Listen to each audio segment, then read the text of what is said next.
le mystère de la Trinité. Ce matin, nous allons évoluer. Tourne ta Bible dans Jean 1, le verset 18. La Bible déclare: personne n'a jamais vu Dieu. C'est-à-dire, à quoi Dieu ressemble spirituellement, personne ne le sait. Spirituellement, ce qu'il ressemble, son essence, personne n'a jamais vu cela. Même au ciel, la Bible nous parle des 24 vieillards et des anges. Aucun des 24 vieillards n'a jamais vu l'être spirituel de Dieu. Jusqu'à ce jour, je vous parle. Aucun des anges n'a jamais vu l'être spirituel de Dieu. Chaque fois quand Dieu veut se révéler à eux, Dieu se révèle à eux en puissance, en sa parole et en son nom. C'est comme ça que Dieu se révèle aux 24 vieillards au ciel. Aucun d'eux ne l'a vu. Il est toujours assis sur le trône, il ne bouge pas. Et les 24 vieillards sont là. Et quand il veut se manifester à eux, ils entendent la voix. C'est-à-dire, il passe par Dieu la parole. Alléluia. Il se manifeste de temps à autre à eux en puissance. Et c'est comme ça qu'il a fait jusqu'à l'arrivée de Jésus. Dans l'Ancien Testament, ils ont juste vu une manifestation de lui. On va voir quelques exemples. Moïse a expérimenté cela. Dans Exode chapitre 3, du verset 2 au verset 6, la Bible déclare: Moïse craignait de regarder Dieu. C'est-à-dire, lorsque cette chose surnaturelle a pris place, Moïse a dit: c'est quoi ça? Ça, ce que je vois, c'est du surnaturel. Mais je vais m'approcher pour vérifier. Il a vu le feu dans un buisson et le buisson ne se consumait pas. Ah, il a dit: ça, c'est extraordinaire. Il faut que j'aille voir, vérifier si c'est effectivement c'est un buisson. Alléluia. Pendant qu'il s'approchait, le verset 4, l'Éternel vit qu'il se détournait pour voir. Et Dieu l'appela du milieu du buisson et dit: Moïse, Moïse. Et il répondit: me voici. L'Éternel. Le mot éternel là vient d'hébreu Jéhovah. Éternel veut dire Jéhovah en hébreu. Et Jéhovah signifie un stratège infini. C'est-à-dire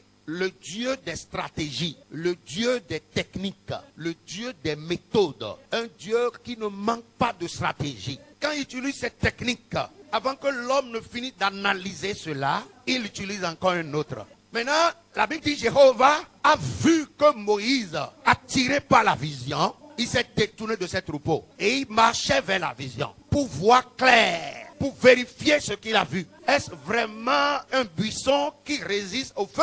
Moïse allait pour vérifier. Et pendant qu'il s'approchait, la Bible dit: l'Éternel, le Dieu des techniques, il a élevé la voix. Il a appelé Moïse. Il dit: Moïse, Moïse, Moïse, arrête-toi là. Ne t'approche pas du feu. Enlève tes chaussures. Le lieu sur lequel tu es debout est un lieu saint. Je suis le Dieu de ton père Abraham, le Dieu de ton père Isaac, le Dieu de ton père Jacob. Je suis Elohim. Alléluia. Et la Bible déclare: Moïse avait peur de regarder parce qu'il se disait que si je regarde Dieu, je vais mourir. Nul ne peut voir Dieu vivre. Donc c'est dans cette culture qu'on l'a éduqué, il a grandi. Donc lorsqu'il a entendu la voix, pour lui, Dieu était dans le feu et lui parlait. Rapidement, il s'est couché et baissé la tête parce qu'il ne voulait pas voir Dieu. Pour lui, Dieu est là, dans son être spirituel. C'est ce que Dieu représente, ça. Il est un Dieu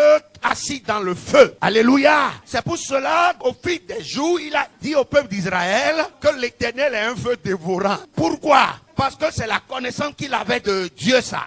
Dans Deutéronome chapitre 4, nous lisons du verset 10. Souviens-toi du jour où tu te présentas devant l'Éternel, ton Dieu, à Horeb, lorsque l'Éternel me dit: assemble auprès de moi le peuple. Je veux leur faire entendre mes paroles, afin qu'ils apprennent à me craindre tout le temps qu'ils vivront sur la terre, et afin qu'ils les enseignent à leurs enfants. Vous vous approchâtes et vous vous tîntes au pied de la montagne. La montagne était embrasée et les flammes s'élevaient jusqu'au milieu du soleil. Il y avait des ténèbres, des nuées, de l'obscurité. Et l'Éternel vous parla du milieu du feu. Vous entendîtes le son des paroles, mais vous ne vîtes point de figure. Vous n'entendîtes qu'une voix. Il publia son alliance qu'il vous ordonna d'observer les 10 commandements et il les écrivit sur 2 tablettes de pierre. En ce temps-là, l'Éternel me commanda de vous enseigner des lois et des commandements et des ordonnances afin que vous les mettiez en pratique dans le pays dont vous allez prendre possession. Puisque vous n'avez vu aucune figure le jour où l'Éternel vous parla du milieu du feu à Horeb, Veillez attentivement sur vos âmes.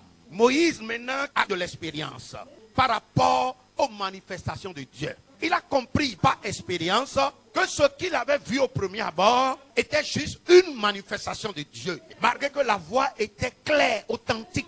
Donc Moïse, parce qu'il marchait vers la fin de son ministère, il les a rappelés et en les mettant en garde. Ne représentez jamais Dieu par aucune de ces images. Dieu ne ressemble à rien d'ici-bas. Chaque fois quand il se manifeste en puissance par sa parole et par son nom.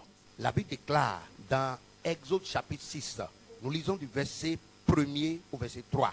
La Bible déclare: l'Éternel dit à Moïse, tu verras maintenant ce que je ferai à Pharaon. Une main puissante le forcera à les laisser aller. Une main puissante le forcera à les chasser de son pays. Dieu parla encore à Moïse et lui dit, je suis éternel. En d'autres termes, je suis Jéhovah. Lors de l'événement du buisson Adam, Moïse a demandé à Dieu comment il s'appelait. Parce qu'en ce moment, Dieu l'équipait pour l'envoyer devant Pharaon. Et il lui a demandé, arrivé là-bas, on va me demander ton nom. Surtout, le peuple d'Israël va me demander ton nom. Comment tu t'appelles? Et Dieu n'a pas dit là qu'il s'appelait Jéhovah. Mais Dieu lui a dit, je suis celui qui suis. Ce n'est pas un nom. Ce qui veut dire, Moïse, je suis tout ce qu'il te faut pour cette mission. Je suis ton courage. Je suis ton audace. Je suis ta force. Je suis ta parole. Je suis ta langue. Je suis tout ce qu'il te faut pour la réussite de cette mission. Si tu crois à ça, déclare que Dieu est tout ce qu'il me faut pour un mariage glorieux. Avec Dieu, ce n'est pas l'âge, mais c'est la puissance, c'est la gloire et c'est la foi. Il est tout ce qu'il me faut pour un commerce glorieux. Il est tout ce qu'il me faut pour la construction d'une belle maison. Il est tout ce qu'il me faut pour l'éducation de mes enfants. Il est tout ce qu'il me faut pour la réussite dans cette nation.